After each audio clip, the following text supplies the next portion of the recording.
భోగాపురం అంతర్జాతీయ విమానాశ్రయంలో సందడి నెలకొంది. ఏఎస్ఆర్ అంతర్జాతీయ విమానాశ్రయం నుంచి గగన ప్రయాణం ప్రారంభమైంది.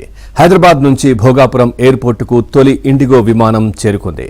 ఎయిర్పోర్టులో ఇండిగో, ఎయిర్ ఇండియా ఎక్స్ప్రెస్ ప్రతినిధులు జ్యోతి ప్రజ్వలన చేసి ప్రయాణికులతో కలిసి కేక్ కట్ చేశారు.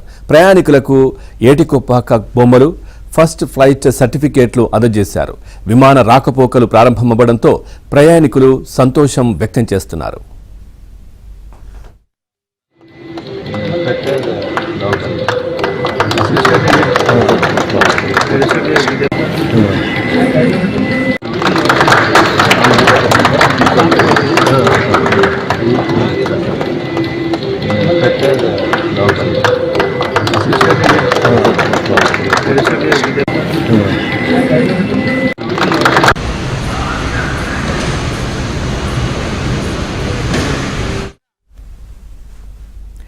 మరిన్ని వివరాలు మా కరెస్పాండెంట్ శ్రీనివాస్ అందిస్తారు. Srinivas, over to you. ఉత్తరాంధ్రలోని విజయనగరం జిల్లా భోగాపురంలో ఒక అపూర్వమైనటువంటి ఘట్టం ఆవిష్కృతమైంది. ఇది ఒక మరుపురైనటువంటి చరిత్రగా చెప్పుకోవచ్చు. ఎందుకోసం అంటే వెనుకబడిన ప్రాంతంగా ఉన్నటువంటి ఉత్తరాంధ్రలోని, అందులోని విజయనగరం జిల్లాలోని అంతర్జాతీయ స్థాయిలో విమానాశ్రయం అత్యంత వైభవంగా ప్రారంభం కావడం, ఈరోజు విమాన రాకపోకలు ప్రారంభం అవడం అనేటటువంటిది ఈ ప్రాంతం అంతా కూడా చాలా సంతోషించదగినటువంటి పరిణామంగా భావిస్తోంది.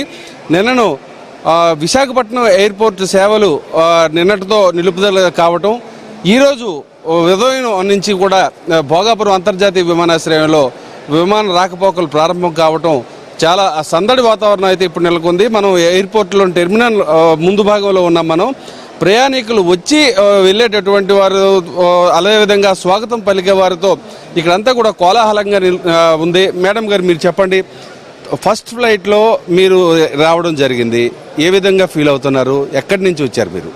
నేను యాక్చువల్గా హైదరాబాద్ నుంచి వచ్చాను, కానీ రావడం అయితే యూఎస్ నుంచి 2 o'clock హైదరాబాద్లో దిగాను. అక్కడి నుంచి 5:30కి ఫ్లైట్ అండి, ఇండిగో ఫ్లైట్. ఇంకా ఈ ఫ్లైట్లో నాకు ప్రయాణం చేయడం అనేటువంటిది నేను కల్లో కూడా అనుకోలేదు, ఇలా ఫస్ట్ ఫ్లైట్లో నేను వస్తానని.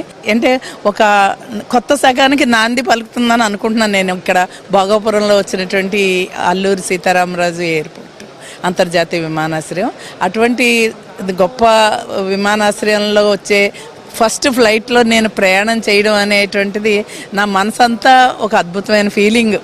నేను చెప్పలేను, ఎందుకంటే దొరకదు అనుకున్న వరం దొరికినట్టు నేను ఫీల్ అవుతున్నా. ఎందుకంటే ఈ ఎన్నో సంవత్సరాల నుంచి ఎదురు చూసిన ఈ భోగాపురం ఎయిర్పోర్టు కళ ఈ సాకారం అవడం, అది నేను ఇలా ఉండగా చూశాను. నా తర్వాత తరం చూస్తారనుకున్నాను, కానీ నేనే చూశాను. చాలా సంతోషంగా ఉందండి. ఇది ఒక అంతర్జాతీయ విమానాశ్రయం, వెనుకబడిన ప్రాంతంలో ఇంత వైభవంగా ప్రారంభం కావడం, నిర్మాణం జరగడం, ఇదంతా చూసి మీరు ఎలా ఫీల్ అవుతున్నారు? మేము దాదాపుగా 20 కంట్రీలు చూసాం. మేమందరం ఏ కంట్రీ చూసింది వేరు. మన సొంత గడ్డ మీద మన సొంత భోగాపురం ఎయిర్పోర్ట్లో కలవటం, ఫస్ట్ టైం మా మేడం దిగడం, ఇది అంతా అపూర్వం.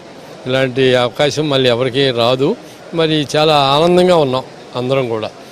మీరేమంటారు? ఇప్పుడు మీ అందరికీ తెలియని విషయం ఏంటంటే ఇక్కడ 10,000 మందికి ఎంప్లాయ్మెంట్ వస్తుంది.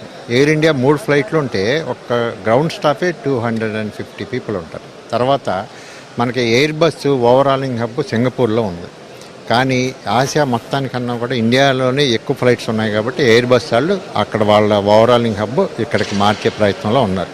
అది వస్తే ఆంధ్రాను కూడా మించిపోతుంది. అంత ఆనందంగా ఉన్నారు. ప్రపంచంలో ఏ మూలకైనా సరే వెళ్ళేటటువంటి వీలు కల్పించే విధంగా ఆ విమానాలన్నీ కూడా ఇక్కడికి వచ్చేటటువంటి సందర్భం అయితే ఇక్కడ నెలకొంది. అంతర్జాతీయ విమానాశ్రయం టెర్మినల్ నుండి వీడియో జర్నలిస్టు సుధీర్తో Srinivas, ABN News, Vizianagaram. Over to Hyderabad.